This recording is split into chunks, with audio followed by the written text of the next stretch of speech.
కూడా అన్నట్టే. అంతేనా? ఎందుకంటే మనం కూడా ఆయన మద్దతుదారులమే కదా.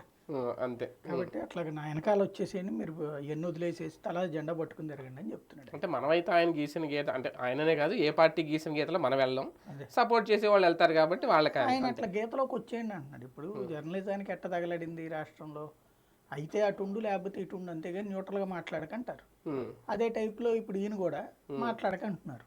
ఇందులో ఒక జోక్ ఏంటంటే, ప్రశ్నించడానికి పార్టీ పెట్టానన్నారు. అధికారం కోసం కాదు, నేను ప్రశ్నించడం కోసం పార్టీ పెట్టాను. అవును. ప్రశ్నించే హక్కు ప్రతి ఒక్కడికి ఉండాలి.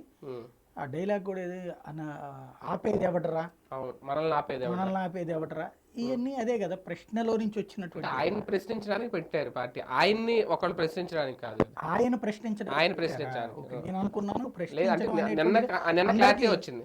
అందరికీ హక్కు ఇచ్చారేమో, లేదు లేదు, అట్లాగా అనుకున్నాను. ఆయన ఎవరు ఆయన ప్రశ్నించకూడదు. మాత్రమే ప్రశ్నించడానికి హక్కు అంటే కనుక భావ ప్రకటన స్వాతంత్ర హక్కును రాజ్యాంగంలోంచి బ్రాకెట్లో పెట్టి ఓన్లీ ఫర్ పవన్ కళ్యాణ్ అని రాయాలి. అంతే తప్పి మిగతా వాళ్ళకి లేదని అన్నా కట్ చేయాలి. అంటే ఆయన రాసుకున్న రాజ్యాంగం లేండి, దీనికి ఆ రాజ్యాంగం తీసుకురావడం ఎందుకు? అంటే ఆయన మరి చెప్తున్నది భావ ప్రకటన స్వేచ్ఛ ఏదో అందరికి ఉందనుకున్నారు కానీ ఆయనకే ఉందని తెలియదు. ఇంకోటి ఇందులో కొన్ని మిరకిల్స్ ఉన్నాయి. ఒకటి, జగన్ ఎవరు ప్రశ్నించరు. ఎవరు చెప్పారు ఆయన ప్రశ్నించరని? 6 మంది ఎంపీలు ఎందుకు పోయారు? అదే కదా. 23 మంది ఎమ్మెల్యేలు ఎందుకు పోయారు ఇంతకుముందు? రఘురామకృష్ణరాజు రోజు ప్రశ్నిస్తూనే ఉంటాడు కదా.